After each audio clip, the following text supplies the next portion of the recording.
Potem, ko so se po svetu začeli pojavljati skrivnostni monoliti, smo svojo mistično skulpturo dobili tudi na sončni strani Alp, natančneje v Prlekiji. Medtem ko je izvor ameriškega monolita potrjeno zemeljski, za prleškega še ne vemo.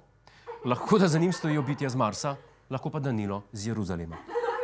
Domačini sicer niso videli, kdo in kdaj naj bi postavil monolit, ki je visok približno 2,5 metra, a sledi okoli njega dajejo vedeti, da ni kar priletel iz neba. Zdaj, če je od nezemljanov, potem takem, hvala Bogu, da so Prlekijo zbrali kot prvi stik s civilizacijo, to nas veseli, da bomo Prleki spet prvi. Prav ste slišali, beseda Prlekija in civilizacija v istem stavku. To se ne zgodi vsak dan. To je tako nenavadna kombinacija besed, da gre na smeh še Prleku. Dajmo pogledati, kaj o monolitu pravi domačinka. Če pa brez guma v traktora pula, ker je hodijo gledati, ko vidijo, ko je nišče pripalo, to si.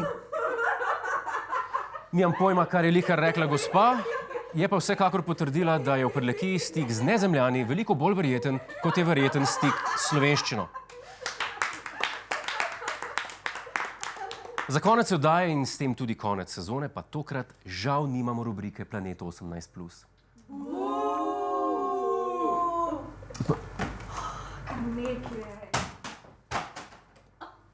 Leto ženske, sam za seks se jim gre.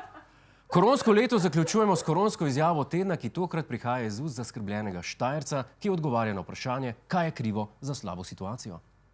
Preveč druženja še. Vseeno ne spoštuje dovolj teh zaščitnih ukrepov, to kot bi mogli, ne. Ne samo, da je rekel, da ljudje ne spoštujejo ukrepov, svojo trditev je celo podkrepil s primerom.